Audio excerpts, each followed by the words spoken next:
Makanya itu karunia itu diberikan tepat waktu dan tepat guna. Tapi roh yang sama yang mengerjakannya.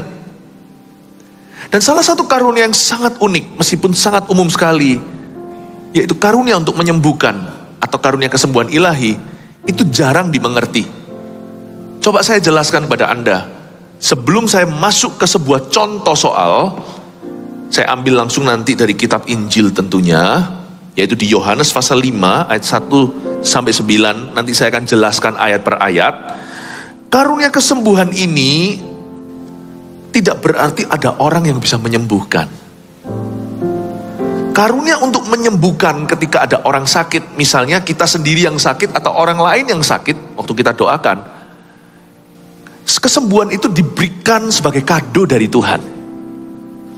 Gak tentu orang yang mendoakan itu imannya lebih kuat, atau bahkan orang yang menerima kesembuhan ilahi itu beriman sama sekali. Tuhan itu masih memberikan kado cuma-cuma. Pertanyaannya adalah, mengapa ada orang yang disembuhkan, mengapa ada orang yang tidak sembuh waktu kita doakan? Atau waktu kita berdoa, kenapa ada orang yang waktu berdoa dijawab Tuhan, ada pula orang yang berdoa gak terjadi apa-apa? Ya saya gak tahu. Pertanyaan itu sama seperti gini. Dokter itu diberikan kuasa untuk menyembuhkan secara alami, yaitu lewat medis. Doctors heal, mereka gak pernah heal. Healer itu yang benar, penyembuh itu hanyalah Yehovah Rafa. Buktinya, dokter bisa mengadministrasikan obat atau bisa mengobati. Tetapi pasien itu kapan bangunnya dari ventilator? Gua nggak tahu. Bahkan dokter pun tidak bisa memberikan obat sembarangan karena ada yang alergi. Nggak tentu semua cocok. Satu jenis penyakit nggak mematikan. Tapi siapa ngerti tiba-tiba komplikasi. Organ-organ tubuh kena semua. Padahal sesuatu yang notabene biasanya sembuh. Dokter pun nggak mengerti. Hanya karena ada orang yang mati sekalipun sudah ditangani dokter, bukan berarti dokter itu berhenti praktek, kecuali kalau dia malpraktik. Berapa banyak orang ke Singapura? Singapura akan dibanggakan sebagai tempat, bukan hanya berlibur, tapi sebagai tempat untuk berobat. Berapa banyak sih mati dari Mount E? Coba pikirkan, tetap orang pergi. Kita jangan bilang bahwa kenapa orang tidak sembuh, saya nggak tahu. Bilang kurang beriman? Ya enggak sih. Nah, enggak juga, beriman setengah mati. Tetangganya beriman biasa, sembuh juga. Ya nggak ngerti lah, saya nggak tahu. Itu bagian dari misteri yang namanya kedaulatan Allah. Yang pasti pokoknya kita harus tahu diri, mawas diri bahwa Tuhan itu nggak hutang apa-apa sama kita. Jadi meskipun kalau kita percaya Tuhan lalu kita mati dalam sakit penyakit, seperti Elisa, jangan ngomel. Kita ini nggak masuk neraka, sudah kamsyah. Sudah gak masuk ke situ, sudah matur nuwun kita. Bukankah namamu tertulis di kitab kehidupan, itulah berkat terbesar? Ya. Jadi saya kasih dulu disclaimer-nya supaya jelas. Tapi bukan berarti kalau ada orang gak sembuh, bukan berarti kesembuhan gak ada. Kesembuhan itu terjadi. Dan kerap kadang-kadang terjadinya pada orang-orang yang kita nggak duga atau situasi, bahkan kita sendiri yang mengalami. Wow, kita sendiri hampir-hampir nggak percaya. Terus terang loh ya, iman saya sih kerasanya nggak besar, tetapi kenapa Tuhan sembuhkan? Haleluya. Bukan seperti lotre sorga juga. Hanya karena ada orang yang mati di meja operasi, bukan berarti kalau kita perlu operasi kita tidak lakukan. Bukan berarti ada orang tetap meninggal dunia setelah diobati oleh dokter paling ternama. Bukan berarti kita nggak ke dokter kalau sakit penyakitan. We must seek healing. Itu pesannya. Kita harus tetap mencari kesembuhan selama Allah adalah Yehovah Rafa. Berapa banyak orang yang saya doakan tidak terjadi apa-apa. Saya mengaku. Saya tidak bangga. Tapi saya sudah lakukan bagian saya. Berapa banyak? Tapi dalam hidup saya mungkin dibanding sebagian orang, ya tidak semua, lebih banyak orang sembuh dalam ministriku. Kenapa? Ada orang yang main aman, tidak pernah doakan, tidak pernah berharap sama Tuhan. Ya nggak terjadi apa-apa. Maupun sembuh, maupun mati. Tapi mungkin di dalam pelayanan saya, 1000 kali saya doakan orang.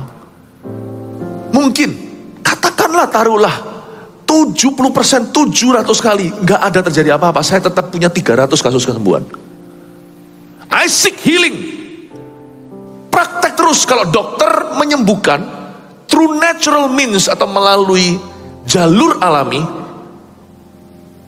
di dalam firman ada janji Allah, karunia kesembuhan atau karunia untuk menyembuhkan lewat jalur doa. Namanya divine healing, kesembuhan ilahi. So, selama aku hidup, aku bukan dokter, saya tetap akan berdoa. Saya akan doakan orang untuk sembuh. Tapi saya tidak hakimi mereka yang masih sakit. Saya akan rangkul orang kanker atau orang yang mengalami penyakit yang fatal. Saya berkata, Tuhan memberi, Tuhan mengambil, terpujilah nama Tuhan. Tetapi saya akan tetap terus mengejar kesembuhan. Karena di gereja yang percaya kesembuhan ilahi, lebih besar kesempatannya untuk orang itu disembuhkan daripada gereja yang tidak percaya sama sekali. Mungkin sekali-kali terjadi, tapi 1 in a million, 1 di antara 1000. Selama gereja ini berdiri, GMS akan terus percaya that our God heals. Allah kita menyembuhkan. Dengan semua misterinya, ya wis lah, resiko tanggung penumpang, atau kita ini siapa. Tapi kita akan terus seek healing. Kita akan terus pray for healing.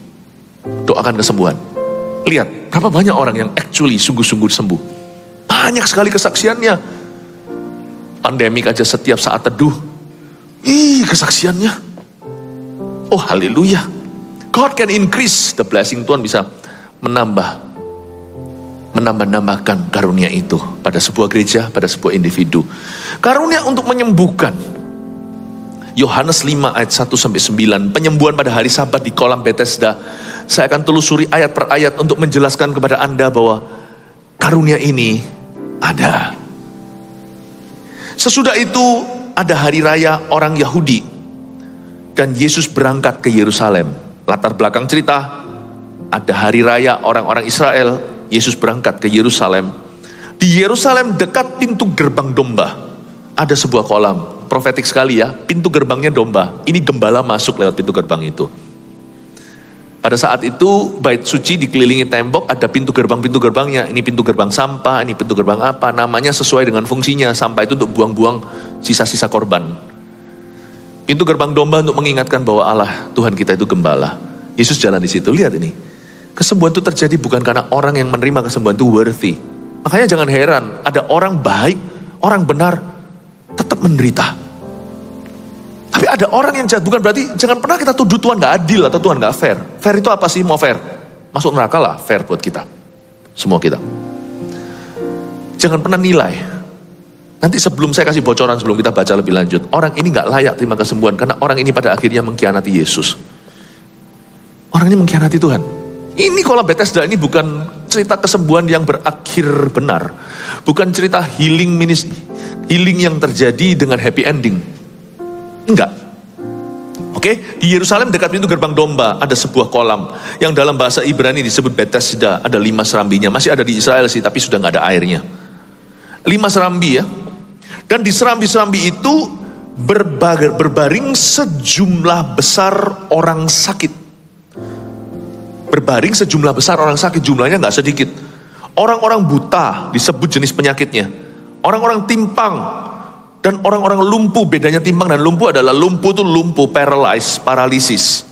Timpang itu salah satu, pincang gini antara setengah panjang atau something is wrong, ada sesuatu yang salah dengan kakinya. Dan orang-orang lumpuh yang menantikan goncangan air kolam itu, mereka nggak menantikan Tuhan Yesus. Padahal Tuhan Yesus ini di zamannya Tuhan Yesus, mereka nggak menantikan Yesus.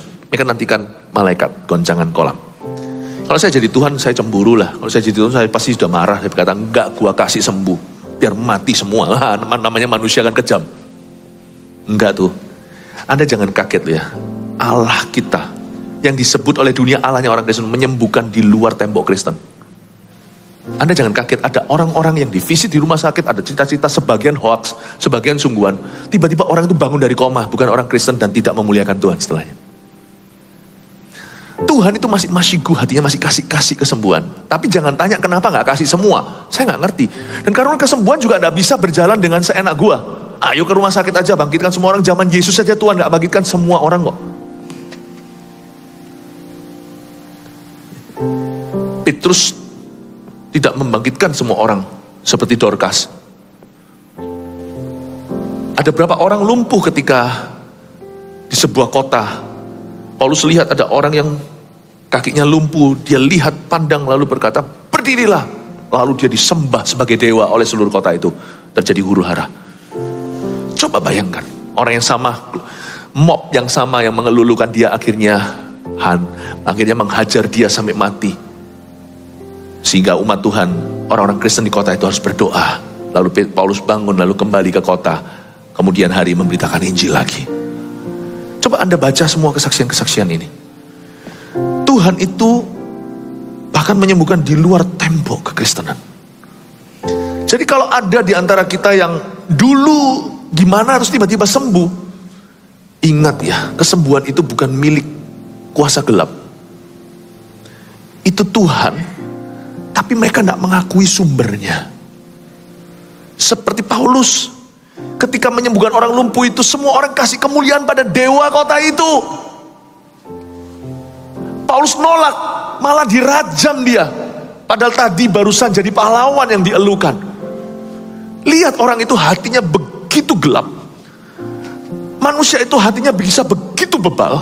Udah disembuhkan Tuhan, tetap kasih kemuliaan ke setan. Aku dulu begini, waktu aku sembahyang di kuilku, lalu aku sembuh. Itu Yehova Rafa, bukan Allahnya orang Kristen, itu Allah semesta. Sebab buatan tangan manusia dari kayu dan batu gak bisa menyembuhkanmu. That healing ada hubungan dengan bilur-bilurnya. Mungkin Anda tanya, kenapa loh kalau Tuhan gak mau ngaku-ngaku? Aku Yesus. Tuhan itu gak lebay kayak kita. Kan sudah ada gereja. Buat apa kalau saya sudah ada agen di kota itu, saya buka agensi sendiri di sebelahnya, itu kan namanya kanibalisme. Disinilah perannya gereja bangkit berdiri dan mengklaim perbuatan Tuhan. Itu bukan dewamu yang menyembuhkanmu. Aku tidak bisa lepaskan imanku kepada Tuhan Yesus. Kenapa? Dulu waktu kecil aku pergi ke sini, begini minum air, gini aku sembuh. Kalau sembuhnya permanen itu Tuhan. Bethesda ini nggak ada satupun yang mengkonekkan itu, ngelingkan itu sama Yesus, nggak ada. Buktinya waktu Yesus tanya sama orang lumpuh ini, lu mau sembuh nggak? Jawabannya, tapi kolam itu, ngomong kolam melulu, dasar manusia hatinya bebal. Ketahuilah all healings belong to God. Semua kesembuhan itu milik Tuhan, karena Tuhanlah penciptanya. Amin Bapak Ibu Saudara. Nah, sebelum saya baca lagi ayat 3 ya, dan di serambi-serambi itu berbaring jumlah besar orang sakit. Paling tidak ada 3 sakit penyakit yang disebut di sini. Orang-orang buta, orang-orang timpang, orang-orang lumpuh yang menantikan goncangan air kolam itu. Saya coba sekarang sambungkan ini dengan Korintus tadi yang kita baca. Ada 9 karunia, tapi karunia yang satu ini dalam bahasa Yunaninya, bahasa perjanjian baru itu Greek atau Yunani. Dalam bahasa Yunaninya unik. Ada karunia untuk berkata-kata dengan hikmat. The gift of speaking the words, the gift of the words of wisdom. Ada karunia untuk berkata-kata dengan pengetahuan. Ada karunia iman, the gift. Pahami ya, coba ya sekalian kita lebih mengerti bahasa Inggris. The gift, T, gift. Saya nggak ngomong S, nggak ada gifts. Gift. Bahasa Yunani zaman dulu itu bahasa Inggris hari ini. Dulu itu Yunani yang merajalela karena Alexander the Great. Sebelum zamannya Romawi penjajahan Israel di zaman Yesus Kristus. Jadi bahasa Yunani dulu itu bahasa Inggrisnya sekarang. Coba sekarang saya menjelaskan bahasa sedikit dari Alkitab. The gift of faith. Tapi sampai healing, kesembuhan, bunyinya lain. The gifts of healing. Tiba-tiba jadi majemuk. Kalau kita ngomong bahasa Inggris misalnya itu car atau mobil. Kalau banyak mobil lebih dari 1 alias 2, cars. Ya kan? Bola, ball. 2, balls. Bola. Topi, hat. 2, hats. Ini kok semua gift. Satu ini tok, satu doang. The gifts of healing. Atau bisa jadi kebalikannya. The gift of healings. Alias karunia-karunia untuk menyembuhkan. Loh kok majemuk? Yang lainnya singular, yang lainnya hanyalah kata satu. Kok ini majemuk sendiri? Atau lebih kebalikan. Karunia kesembuhan. Berarti bahwa ini karunia yang variatif. Sebanyak jumlah nama sakit penyakit yang diketahui maupun tidak diketahui, aku ke dokter, aku diperiksa semua, kepalanya tidak ada apa-apa, tapi sakitnya luar biasa. Baik ada namanya atau tidak ada namanya. Sebanyak sakit penyakit yang ada di dunia ini, termasuk penyakit modern ini yang banyak psikisnya, kan? Penyakit makanya sekarang itu yang laku tuh obat penenang. Semua penyakit ini yang ada bersirkulasi di alam semesta, sebanyak itulah Tuhan punya karunia untuk menyembuhkan itu semua. Itu maksudnya gifts of healing atau gift of healings. Saya tidak mengaku saya punya karunia kesembuhan. Nah kalau semua sehat, saya tidak berada di posisi tepat. Saya nggak punya karunia itu milik Tuhan. Tapi ketika ada orang sakit, saya available, saya menjadi sarana. Oh, kerap kali Tuhan bekerja, lama-lama jadi langganan. Kalau kita terus dibacem di situ, lama-lama kita jadi. Tapi itu pun bukan milikku. Buktinya saya nggak bisa sembarangan masukkan ke dalam koper saya bawa kesembuhan kemana-mana. Paulus itu kurang apa? Paulus itu menyembuhkan, bahkan sapu tangan itu nggak didoakan, itu ketinggalan. Petrus itu bayang-bayangnya. Paulus pun kalau Anda baca, saya tidak punya waktu untuk buka karena hanya khotbah kurang dari 1 jam. Kalau Anda buka satu-satu di suratnya, ada pula rekan pelayanannya yang ditinggalkan dalam keadaan sakit karena Paulus harus move on ke kota berikutnya. Ini orang yang menyembuhkan berbagai penyakit, bahkan di dalam kehidupan 2 rasul besar ini. Orang mati pun sudah dibangkitkan. Ada satu namanya Eutikus, jatuh dari tingkat berapa? Tingkat 3. Dipeluk sama dia, bangkit deh. Dari geger otak semua beres. Itu orang kalau ngalami concussion, jatuh ke bawah itu kan dari keadaan tertidur itu pasti gini terlentang, nggak mungkin kaki. Itu body, itu kepala, bruk. Itu batang otaknya gimana? Itu nggak boleh diangkat. Kalau diangkat tuh langsung bisa patah tulang, patah leher atau apa, malah justru bisa fatal. Dipeluk sama dia, bangkit, naik ke atas, sembuh. Petrus juga. Kurang-kurang apa coba? Ada rekannya yang sakit, dia harus tinggalkan. Dia nggak bisa semena-mena, dia bisa beriman. Tapi kesembuhan adalah karunia. Timotius, suratnya kepada Timotius dia berkata, Tim, minum sedikit anggur. Ini bukan suruh pesta pora, anggur di sini obat zaman itu, penghangat tubuh waktu winter. Untuk pencernaan supaya anget di perut. Kayak kita orang Indonesia mau kemana pun juga cari yang anget-anget, nasi panas, cari kuah, ya kan? Lebih panas lagi cari sambal. Kemarin di Israel banyak ditolak, gak boleh kosher gitu ya, di sebagian restoran. Coba bayangkan. Wah, kalau Paulus ngomong sama Timotius, minum obat luar biasa gak? Paulus pun ada duri dalam daging. Ahli teolog mengatakan mungkin sesuatu yang salah dengan matanya. Elisa mati sakit. Elisa itu berdosa. Siapa bilang di akhir hayatnya dia urapi raja, nubuatannya terjadi sampai mati, tulangnya nyembuhkan orang, tapi dia sendiri sakit. Jangan lihat gini ya. Kalau sampai ini ya, tok iosan jirolu ya. Kalau sampai saya matinya karena sakit suatu hari, gereja ini harus tetap percaya divine healing ya, sekalipun kalau gembalanya. Dosa nggak dosa, jangan kutuki orang, oh lu sakit lu pasti dosa. Nunggu dulu, lihat kasus per kasus. Pohon itu dilihat dari buahnya, bukan dari kondisi fisiknya, tapi dari nutrisi di dalamnya. Kalau kehidupan rohaninya seperti Elisa yang sampai akhir hidupnya mantap betul, dia sakit itu mungkin hanyalah sebuah kejadian lah di dunia ini memang. Kalau misalnya ngomong kosong nih, gembala sidangmu suatu hari, kalau saya sampai matinya karena sakit, I want this church to keep believing in divine healing. Karena sakit tidak sakit itu kan pengalamanku, apa hubungannya sama pewahyuan? Yehova Rafa is Yehova Rafa. Di dunia ini ada kejahatan, Allah tetap baik. Allah itu baik. Mau apapun terjadi, God is good. Kita tidak boleh sesuaikan pewahyuan dengan pengalaman kita, lalu turunkan derajatnya. Oke, berarti nggak benar atau benar. Apa hubungannya? Are we that important? Apa kita sepenting itu? Apakah kita center of the universe? Apakah kita pusat alam semesta? Tidak. Saya doa kalau nggak sembuh, misalnya nggak ada apa-apa nih, puji Tuhan saya sehat, haleluya. Tetaplah kita harus memberitakan firman. Firman penuh, jangan tebang pilih. God is who God is, siapa Tuhan. Janganlah kau ubah-ubah. We believe in healing because the Bible says so. Kita percaya kesembuhan bukan karena pengalaman orang sembuh atau tidak sembuh, tapi karena Alkitab mengatakannya. Kalau enggak, silakan dipotong tuh halaman Alkitab. Anda akan dapat cuma sisa tipis di perjanjian lama, apalagi perjanjian baru. Healing. Jangan tanya why, kenapa ada orang tidak sembuh. Saya juga nggak tahu. Sama-sama nanti di sorga yuk, sama-sama kita interview.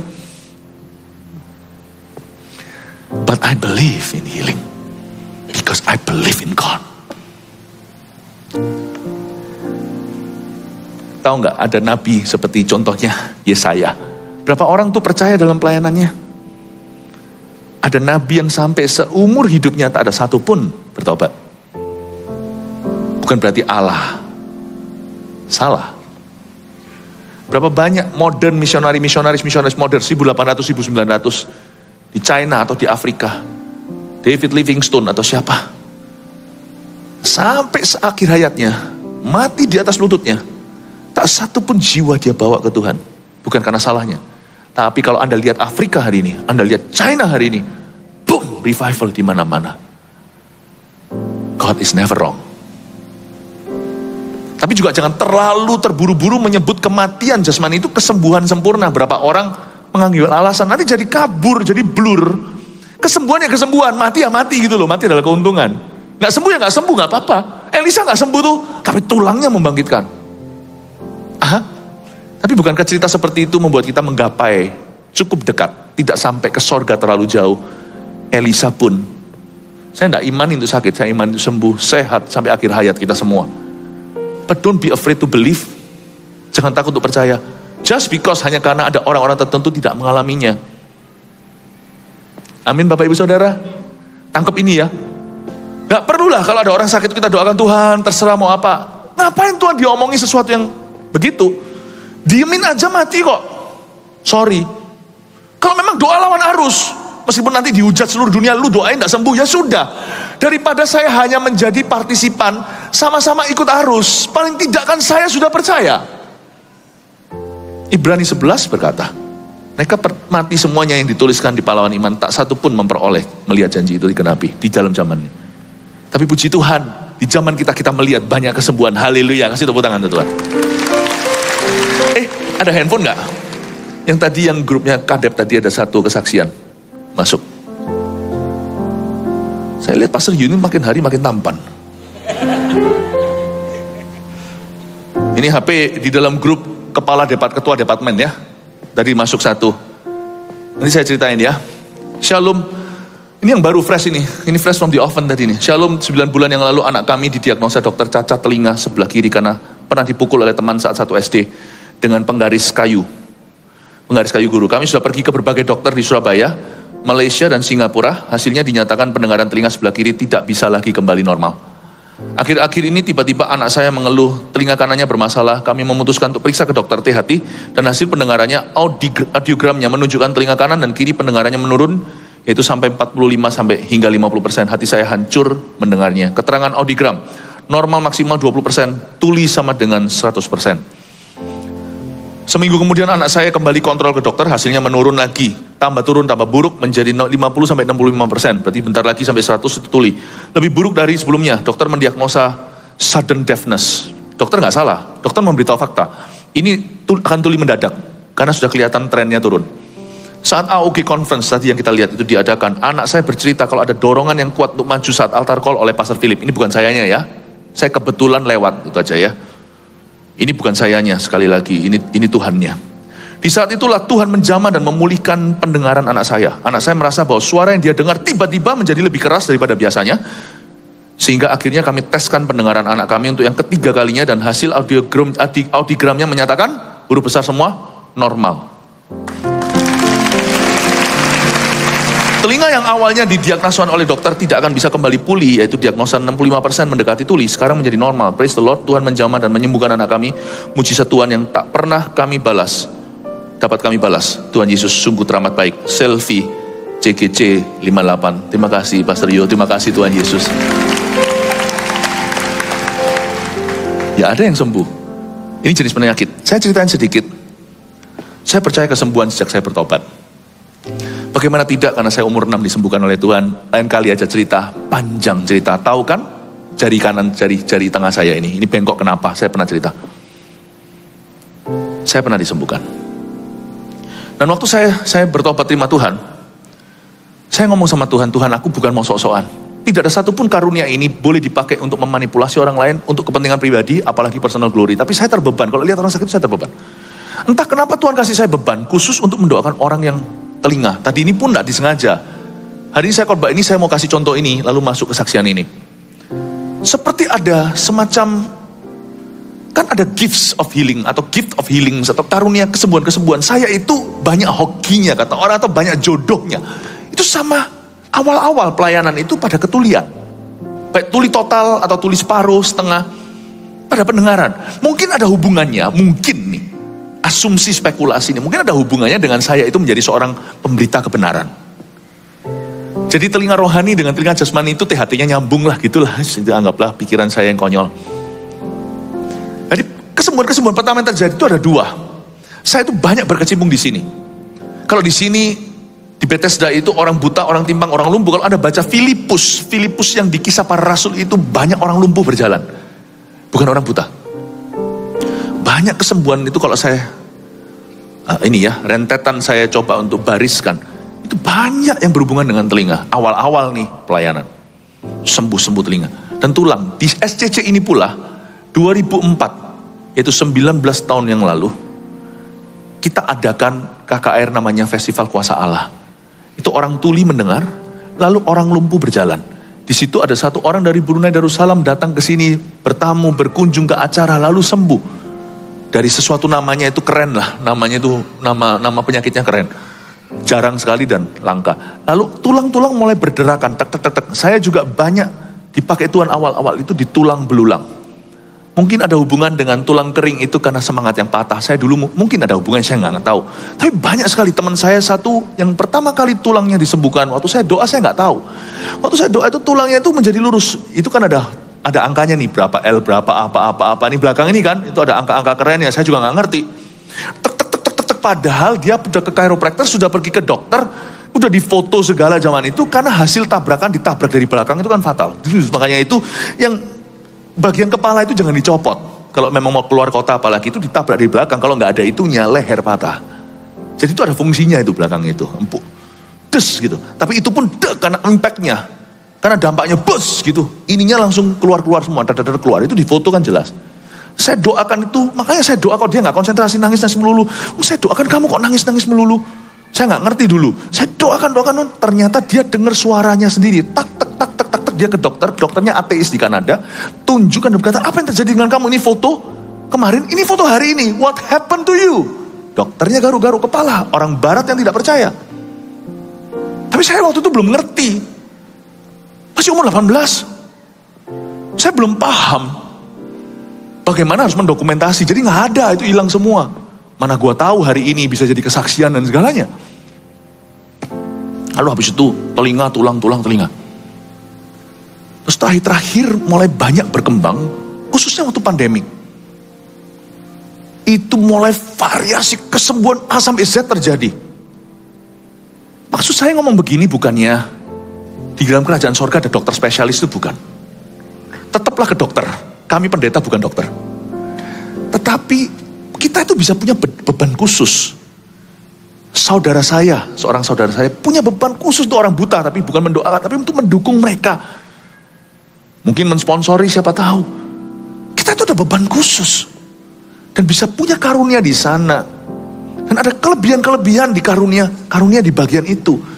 Makanya itu ada yang namanya gift gifts of healing. Ini bukan karunia untuk menyembuhkan. Karunia-karunia berbeda, sama tujuannya untuk menyembuhkan. Tapi Tuhan bisa menyembuhkan lewat overlapping, lewat tumpang tindih dua karunia. Misal ya, saya temukan, ini saya ngajari gini supaya Anda dan saya tahu bagaimana caranya berdoa buat orang lain dan juga untuk diri sendiri. Saya masih ingat dulu ada seorang penginjil datang ke rumah saya. Itu mengejutkan, saya nggak pernah lihat yang begitu. Makanya saya rasa kita itu harus bergaul dengan orang yang benar, jangan bergaul dengan orang yang salah. Saya baru bertobat umur 18. Ada penginjil datang tinggal di rumah saya, waktu itu kan di Kanada, gereja kami kecil, nggak bisa lah ya hotel gitu juga kan, dan puji Tuhan, hamba Tuhan dari ini sangat pengertian. Jadi tawari oleh pendeta kami, mau tinggal di rumah nggak? Rumah saya punya rumah papa, bukan saya punya ruang tamu, silakan tinggal di situ.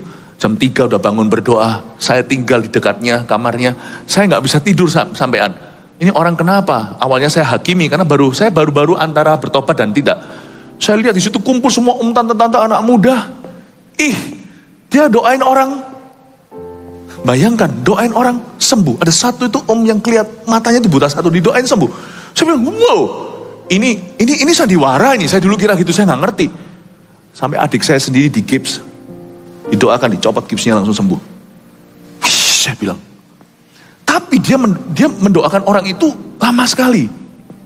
Dia doa. Dan semakin malam, waktu itu mulai jam 9, karena dia bangun jam 3, jadi jam 9 itu udah malam. Waktu dia doain orang, mulai gak ada yang sembuh. Terus saya dengarkan dari saya bilang, kenapa sembuh tadi gak sembuh? Untung langsung Tuhan jawab, itu mungkin Tuhan ajari seorang hamba Tuhan muda. Belum sih waktu itu, supaya suatu hari waktu saya jadi hamba Tuhan saya ngerti. Dan saya bisa ajarkan ke jemaat. Dia sambil tenang-tenangnya berkata, saya mulai capek ini makanya mulai gak sembuh. Saya gak tahu itu apakah itu betul. Tapi karena dia kalau mendoakan itu sungguh-sungguh, itu berarti Tuhan menyembuhkan lewat karunia iman. Jadi kalau kita capek pun, doa asal-asalan bukan berarti kita pura-pura, tapi kita capek, gak terjadi sesuatu. Tapi semua ini menjadi membingungkan ketika festival kuasa Allah nomor berapa saya lupa, nomor 9 kalau nggak salah, itu di Jatim Expo Surabaya sini, tempat bisa 19.000, tapi yang datang mungkin 13.000 itu sampai duduk di elevator semuanya, mungkin Anda tahu. Itu yang disembuhkan, disambar sama Tuhan, bum bum bum bum bum bum bum, disembuhkan itu. Bukan saat tumpang tangan, wong saya nggak tumpang tangan, nggak ada yang tumpang tangan. Pendoa-pendoa sih memang iya, tumpang tangan sekalian. Itu yang disembuhkan semuanya itu, banyak sekali yang non-Kristen. Mereka datang diajak, ogah-ogahan, datang sana, disetrum Tuhan, sembuh, sembuh, sembuh. Saya dapat kabar sampai di parkiran itu orang masih bangkit dari kursi rodanya. Lain cerita kalau dia bangkit dari sepatu rodanya, kan biasa. Kalau dia naik sepatu roda berarti dia baik-baik saja. Dari kursi roda, Bapak Ibu Saudara, berjalan. Saya nggak bisa sebut, kalau saya sebut nanti bisa jadi nggak enak. Bahkan suku-suku yang tidak pernah terdengar, orang-orang Kristen, sembuh, sembuh, sembuh, sembuh. Di YouTube, di website juga ada Palestine for Jesus di Bethlehem, 10 tahun lalu 2013. Yang sembuh itu yang ngaco-ngaco semua, itu semua yang rame-rame yang mencoba memporak-porandakan pertemuan KKR di lapangan alun-alun kota itu yang sembuh semuanya, termasuk tangan yang sudah kering mati, tangan udah kaku gini loh kayak orang stroke, sembuhkan sama Tuhan. Itu semua ada di video. Orang buta sembuh. Saya berkata, Tuhan kenapa orang yang tidak worthy kau sembuhkan? Ada dua macam kesembuhan caranya. Orang menyembuhkan dengan cara iman, atau dia sembuhkan dan dia beriman. Beberapa orang beriman dari kansernya misalnya untuk sembuh, dan sembuh-sungguhan hari ini survivor bersih. Meskipun tetap ada penanganan, tapi nggak garansi kan orang kemoterapi pasti bisa sembuh. Ada juga hanya delay mati. Apa yang terjadi pada waktu itu? Misalnya, saya terinspirasi sekali dengan Ibu Samuel Handoko pada waktu beliau terjangkit penyakit ini. Itu sampai tulis ayat apa segalanya, pokoknya dia fight dengan iman. Apa-apa lagu firman, pujian. Puji Tuhan. Oke, sampai sekarang ada kelompoknya orang-orang yang cancer survivor. Itu mereka kesaksian luar biasa. Kita pernah ngadakan berapa tahun lalu di gereja kita, Cancer Free Day. Kita doakan, Tuhan sembuhkan. Beriman, dia fight loh ini. Tapi ada orang yang tidak mengusahakan, boom, dapat. Ada yang menerima kesembuhan lewat karunia iman. Ada yang menerima kesembuhan lewat karunia kesembuhan. Paham maksud saya? Karunia kesembuhan itu kesembuhan dikasih sebagai kado. Plung, plung, plung, plung, plung. Seperti orang Bethesda ini, tidak worthy, tidak layak menerimanya. Tapi ada orang yang fight ini melalui sebuah proses, tapi sembuh. Kadang-kadang overlapping. Kita tidak mengerti. Tapi semoga Anda mengerti bahwa karunia untuk menyembuhkan itu ada. Allah masih menyembuhkan. Katakan haleluya. Ayat 4, sebab sewaktu-waktu turun malaikat Tuhan ke kolam itu dan menggoncangkan air itu, barang siapa yang terdahulu masuk ke dalamnya, sesudah goncangan air di Bethesda, dia menjadi sembuh apapun juga penyakitnya. Jadi Tuhan menghargai, Tuhan bahkan seolah menghormati kerinduan orang untuk disembuhkan. Dan Tuhan kabulkan dengan cara yang paling tidak konvensional, yaitu lewat goncangan. Itu resiko besar. Karena di dalam kerajaan Allah itu adalah dunia keyakinan, dunia kepercayaan, dunia iman. Kalau mereka beriman pada kolam gimana? Ya sudah, Tuhan kita itu aman. Tetap disembuhkan. Ini yang saya sebut tadi, kesembuhan di luar tembok Kristenan. Kalau kita menyembuhkan orang gimana kalau doa? Tak doakan ya, tapi setelah doa kamu sembuh. Kamu ke gerejaku ya? Nggak usah gitu. Kalau kita mengerti bahwa healing itu adalah karunia. Kalau saya doain orang, saya tidak pakai embel-embel. Kalau kamu sembuh nanti datang ke gerejaku. Kamu memberi persembahan, tidak usah. Saya nggak pernah membuat murah sebuah karunia. Kalau Anda ke gereja setelahnya itu seperti si kusta, Anda tidak mau jadi si 9, Anda jadi kembali, itu adalah keuntunganmu untuk punya Yesus. Sorry, saya ngomong gini bukan dari sebuah spirit arogansi, tetapi aman diri. Kalau Anda bergabung dengan gereja kami, Anda yang untung, bukan gereja kami yang untung. Sorry nih, ngomong apa adanya. Saya itu beruntung bisa menjadi bagian gereja. Saya berdiri di sini aja bisa berkhotbah pada Anda, itu saya tidak merasa Anda beruntung dengar saya. Saya merasa beruntung, saya diberi kepercayaan untuk bisa menyampaikan firman. Saya sebelum naik ke sini selalu berlutut di hadapan Yesus. Saya berkata, I'm not worthy. Itulah kira-kira supaya Anda tahu apa yang saya katakan kalau saya itu persiapan. I'm not worthy, bukan karena saya sadar dosa, tapi karena saya sadar diri. I'm not worthy, aku itu tidak layak. Jadi saya tidak akan pernah pakai embel-embel. Kalau doain orang pakai karunia iman misalnya, orang itu bangkrut, lalu dia bangkit lagi segalanya, nanti gini gitu, nggak pernah. Orang itu biarkan kerelaan, itu biarkan karena dia itu tahu diri, biarkan karena dia itu berterima kasih kepada Tuhan. Jangan ada hubungan. Sebab kalau kita menyembuhkan, Tuhan sih, tapi kalau Tuhan pakai kita untuk menyembuhkan atau mengadakan mujizat, jangan curi kemuliaan supaya lain kali terjadi lagi dan terjadi lebih variasi.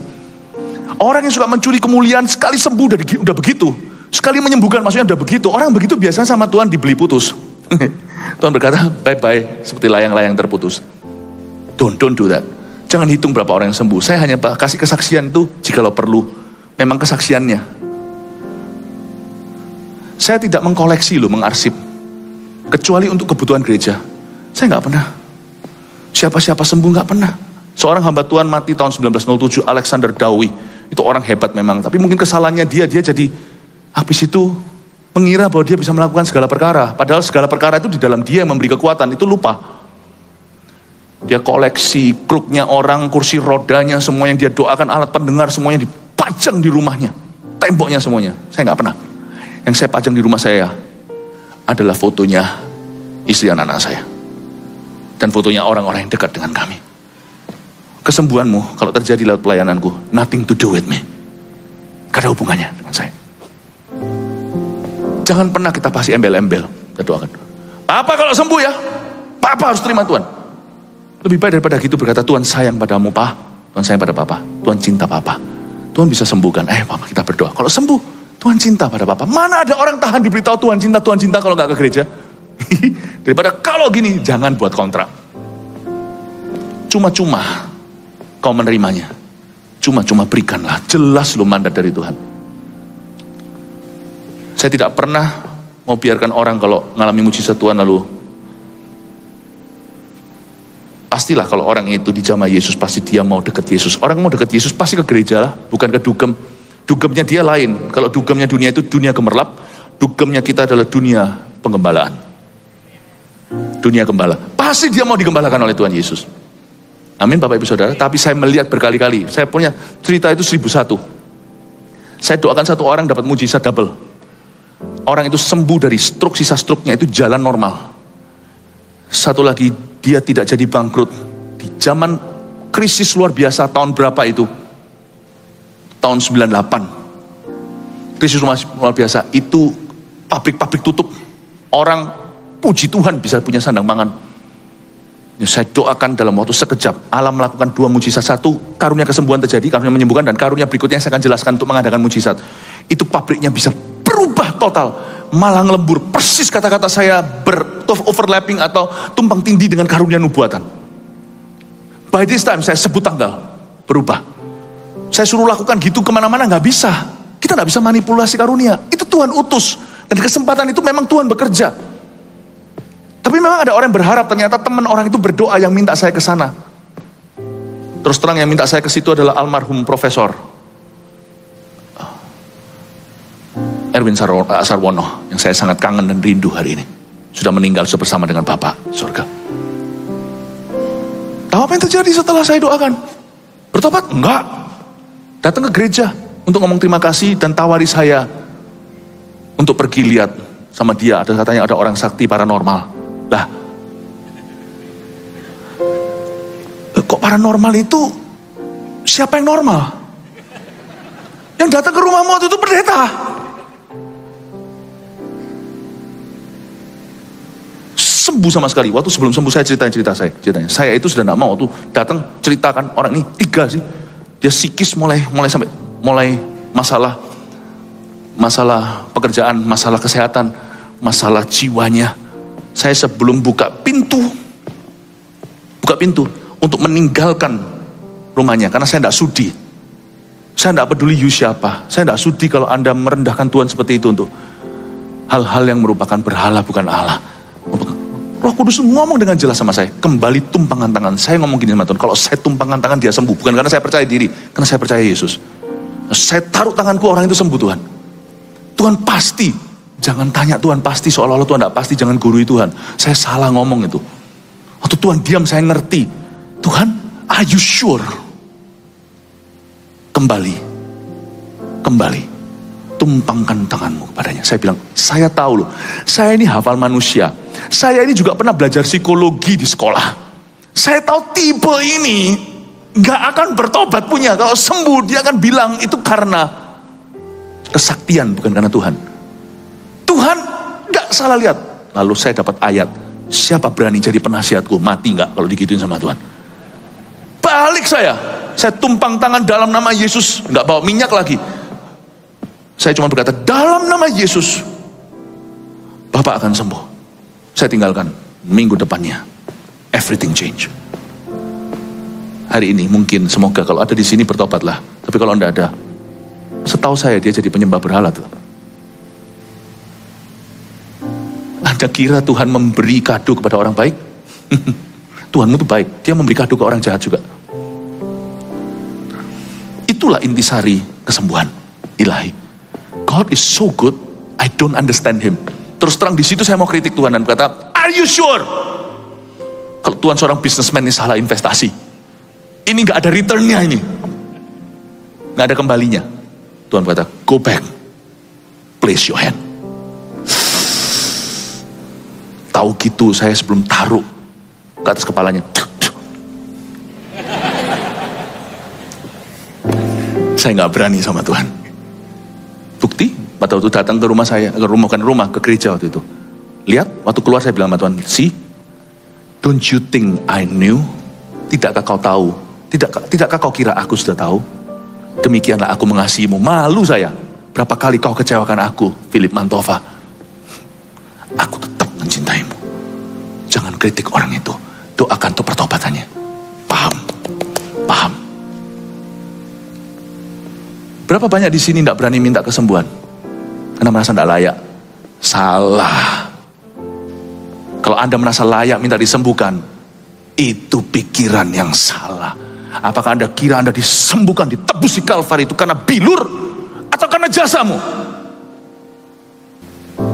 Karunia untuk menyembuhkan satu. Apa itu karunia? Karunia untuk menyembuhkan atau karunia untuk kesembuhan-kesembuhan. Yang pertama, itu artinya karunia untuk menyembuhkan atau karunia kesembuhan ilahi ini adalah karunia, adalah kesembuhan jasmani secara instan yang dikaruniakan karena kasih. Catat itu. Kesembuhan jasmani secara instan yang dikaruniakan karena kasih, because of love, not even because of your faith. Bahkan bukan karena imanmu.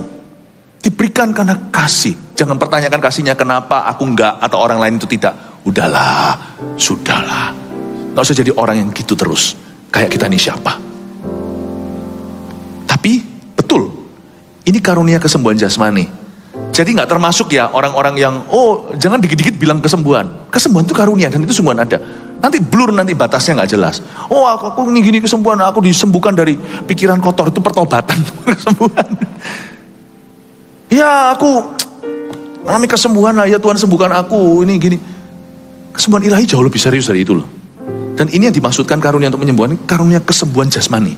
Ini jasmani, termasuk hari-hari ini penyakit yang psikis yang berurusan dengan jasmani. Sehingga orang itu tambah kurus, kurusnya tidak normal, atau orang itu tambah ada penyakit-penyakit lain yang datang, nggak bisa tidur seperti itu, dimulai dari rasa takut, cemas, ya itu semuanya termasuk. Tetapi ujungnya itu selalu kesembuhan jasmani. Makanya karunia untuk menyembuhkan itu jelas definisi. Jangan dicampur baurkan. Orang terlalu gampang bilang mujizat, tidak semua itu mujizat. Berapa itu hanya, itu berupa kemurahan Tuhan, kebajikan kemurahan. Mujizat loh hari ini temanku gak pernah telepon langsung telepon. Come on lah, itu bukan mujizat. Mujizat itu jauh lebih serius dari itu. Jangan sampai kita latah dikit-dikit bilang mujizat. Setahu saya mujizat itu di level seperti bangkit orang mati. Tiba-tiba kapak yang harusnya tenggelam mengapung. Itu mujizat-mujizat. I think you better call miracle, a miracle is a miracle. Kesembuhan jasmani secara instan yang dikaruniakan karena kasih. Yang kedua, kesembuhan sejati berujung pada kemuliaan nama Yesus saja. Ingat tadi ya. Respon yang benar akan memimpin orang itu pada keselamatan. Disayangkan 9 orang kusta tidak sampai kenal Yesus sungguhan. Satu itu menjadi kenal Yesus, padahal dia satu-satunya yang non-Yahudi. Kesembuhan sejati itu berujung pada kemuliaan nama Yesus saja. Saya nggak pernah lihat orang disembuhkan Tuhan langsung hujat Tuhan. Paling tidak orang penyembah berhala tadi yang saya ceritakan, dia tidak membenci Tuhan Yesus. Dia tidak berhasil menerima Tuhan, tapi dia akhirnya menjadikan Tuhan salah satu Tuhannya. Saya tidak berkata itu lebih baik daripada nggak ada atau nggak ada apa-apa sama sekali. Enggak, itu tetap sama buruknya. Tapi saya tidak melihat orang itu benci Yesus. Dia salah paham sama Yesus saja ya. Kalau dia nggak bertobat hingga hari ini, dia akan salah paham sama Yesus, berakhir di neraka, dan dia akan sadar bahwa konsekuensi salah paham dengan Tuhan itu begitu fatal. Tapi tidak pernah saya melihat orang yang badannya dijamah Tuhan itu keluarganya akan menghujat Yesus, tidak ada. Jadi kesembuhan sejati akan berujung pada kemuliaan nama Yesus saja. Enggak mungkin saya orang sembuhkan lalu setelah itu, mari. Petrus itu semua orang berdesak-desakan Yesus itu loh ujung jubahnya. Tuhan gak gini loh, ayo pegang jubahku, ayo, come on. Petrus tidak tiba-tiba jalan di luar itu kena bayang-bayang itu karena mana bayang-bayangku? Ayo kamu di situ berdiri. Yang gitu tidak berujung untuk kemuliaan Allah. Itu ada agenda pribadi. Berdesak-desakan itu mungkin perlu kalau memang sudah tidak bisa lagi. Tapi kalau saya bisa tumpang tangan, saya akan tumpang tangan. Saya pun tidak mau selalu memakai minyak karena nanti orang beriman pada minyak. Kecuali kalau datang di ruang pada waktu didatang pada gembala sidangnya minta didoakan, nah saya akan doakan, saya akan oleskan minyak. Karena nurut sama surat Yakobus. Tapi saya tidak selalu tunjukkan minyak dengan tujuan supaya Anda jangan sampai teralihkan. Karena domba itu gampang dialihkan perhatiannya. Saya tidak akan gitu. Ini sini, tolong jamah. Yang jamah. Lu ngapain jamah ini? Ini kain fabric. Kalau saya bisa tumpang tangan flesh and blood lebih baik. Supaya kenapa Tuhan pakai tumpang tangan aja satu jalan? Supaya simple. Supaya orang jangan... Metodenya itu segampang mungkin supaya orang itu imannya pada kuasa Tuhan. Paham ya? Saya pernah ngalami sekali, tak cita-cita sedikit lagi ya boleh ya? Saya minta 3 menit, per 3 menitan. Tahu. Ya, boleh ya? Saya di Kaohsiung, Taiwan Selatan. Itu saya tidak minta-minta begitu. Saya kan selalu bawa sapu tangan. Nah, waktu itu setelah selesai, tempat itu penuh. Pakai sebuah hall, penuh orang, pack. Panitia salah kira, orang Taiwan ternyata meresponi kami. Itu penuh. Setelah selesai itu kayak mereka semuanya. Padahal kalau saya khotbah selalu arahkan ke Yesus, Tetapi mereka tetap mau minta dijamah. Saya kira saya nggak bisa jamah ribuan kan. Itu nggak bagus, itu bisa kultus individu. GMS nggak begitu. Makanya besok hari Jumat saya kerahkan pendoa, karena kita itu sama rata, Tuhan yang sembuhkan. Tapi apa boleh buat, mereka berebut, akhirnya saya diselamatkan oleh panitia, dibawa keluar, terus keluar. Pas keluar itu saya lihat, ini pernah terjadi di Kaohsiung, waktu saya lewati begini, ini bukan karena saya sakti, bukan.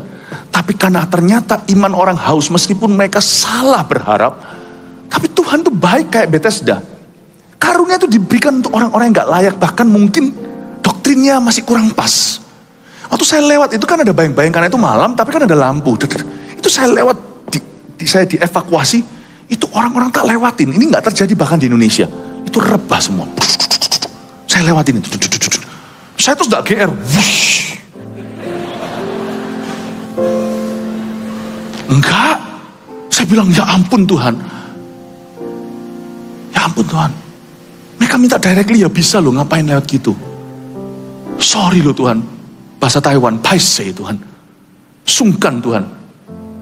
Mereka kan bisa minta sama Tuhan. Ya memang sih, kita tetap perlu untuk saling mendoakan supaya kamu sembuh Yakobus. Tapi saya rasa nggak begitu. Akhirnya setelah itu saya mengerti bahwa Allah itu kasih. Lewat kan, saya masuk ke mobil. Di mobil itu jalan, itu belum bubar. Tiba-tiba ada 2 cewek lari. Anak muda, lari. Gak masa mobil saya itu diapit. Saya itu gak minta bodyguard. Tapi diapit sama panitia kanan kiri, satunya besar lagi. Saya jadi gini. Itu mobil jalan masih baru tancap gas. Itu 2 orang lari, saya berkata berhenti. Tingsa. Berhenti. Sopirnya berhenti. Gak berani sama musuh, gak berani sama pastor. Saya bilang, tingsa. Kenapa? Ada 2 orang sedang kejar. Kita gak bisa biarkan cabut lari. Lu kira saya siapa? Mungkin di luar negeri ada nama-nama besar zaman itu, Benny Hinn apa segalanya. Aku bukan itu semua, aku ini orang Indonesia. Biasa aja lah jadi orang. Udah biasa aja. Yang penting profesional kerja. Saya bilang berhenti, stop. Saya buka kacanya. Kenapa kamu lari-lari? Dia bilang, ini temanku bisu. Temanku bisu, dia bilang gitu. Yang lari itu temennya. Yang bisu kalah cepat. Yang bisu baru itu mobil di belakang. Itu di Kaohsiung lagi sibuk jam berapa itu. Gak bisa apa-apa, tumpang tangan gak bisa. Sebelahku itu bodyguardnya besar. Saya tangan gini gak mampu. Saya lemparkan sapu tangan saya. Tiba-tiba spontan, saya tidak pernah mikirkan itu. Saya lemparkan sapu tangan saya. Kenapa? Harus tancap. Saya tahu kalau saya tidak lempar di antara jendela yang setengah terbuka itu, sebentar lagi sopir tidak dengarkan musuh, tidak dengarkan pendeta, akan tancap gas. Yes. Sungguhan kan, saya lemparkan itu kalau slow-mo-nya itu gini. Mobilnya langsung jalan itu kena ketatap sedikit, des. Ketatap kacanya itu, ketatap ujung kacanya, des gini. Itu jatuh ke tangannya. Kayak film Korea aja. Persisnya gimana saya tidak tahu. Besoknya ada kesaksian. Orang bisu mendengar karena sapu tangan. Lah ya kan? Masa orang bisu mendengar itu loh. Dengarkan yang baik. Jangan sampai di sini orang bicara jadi tuli. Orang bisu berbicara. Kita di sini ada orang-orang tuli, orang bisu dalam pelayanan kita. Saya gembala sidang di sini aja memang nggak sembuh. Tapi hari itu di Kaohsiung siapa bisa sangkali orang itu bisu dari sejak lahir. Diceritakan, tapi orang-orang tidak tahu sapu tangan siapa. Ya saya tidak usah berkata, sapu tanganku. Hilang sapu tangan saya. Itu dia tampilkan katanya di sini dan dia sembuh. Waktu saya ulang tahun di Taiwan tahun depannya, tidak ada orang tahu kejadian itu. Mereka tidak tahu itu sapu tangan saya. Pastor Timothy, salah satu dari Asia for Jesus Pastor, kasih saya sapu tangan ini. Ini untuk kamu untuk ulang tahun. Thank you, Sisi. Seperti Tuhan berkata, itu bukan sapu tanganmu tak balikin. Itu kuasaku. Paham maksudnya Bapak Ibu? Saya rasanya di ibadah ini saya lebih menjelaskan, tidak pernah saya sejelas ini jelaskan kesembuhan di dalam kebaktian umum. Saya rasa ini penting. Semua jemaat harus dengar. Sayangnya tidak semua datang di ibadah ini. Ya, kalau Anda belum mendengarkan, gimana mereka bisa dengarkan kalau mereka tidak dengarkan, ya kan? Tolong ya, beritahu sama semua jemaat. Semua mesti dengarkan ibadah dan juga ibadah yang jam 4 ini. Harus dengarkan. Kesembuhan sejati berujung pada kemuliaan nama Yesus saja. Tiga, kesembuhan ilahi kerap kali terjadi. Tulis ini benar. Kerap terjadi dalam pelayanan kesembuhan yang diurapi. Ada yang namanya healing ministry. Saya tidak ajarkan kita untuk cari orang. paham ya. Tapi gereja terbuka itu lebih kerap kali terjadi. Atau pelayanan yang terus menjadi langganan Tuhan itu biasanya bukan berarti pasti selalu terjadi 100%, tapi kita harus recognize, kita harus bisa mengenali urapan-urapan tertentu. Saya nggak ngomong gini lalu semua orang minta ditumpahin tangan, percuma. Bukan gitu caranya. Tapi kita harus bisa recognize bahwa di surat Yakobus tulis, kamu harus bisa mengenali seorang penatua jemaat. Penatua di sini bukan majelis, gembala sidang. Dan juga tim penggembalaannya. Ini saya nggak ngomong supaya semua nanti cari saya, enggak. Makanya kita tuh ada CG kan. Itu semua extension. Pernahkah Anda charge handphone? Charge handphone langsung cet. Tapi kalau itu jauh, Anda pakai extension.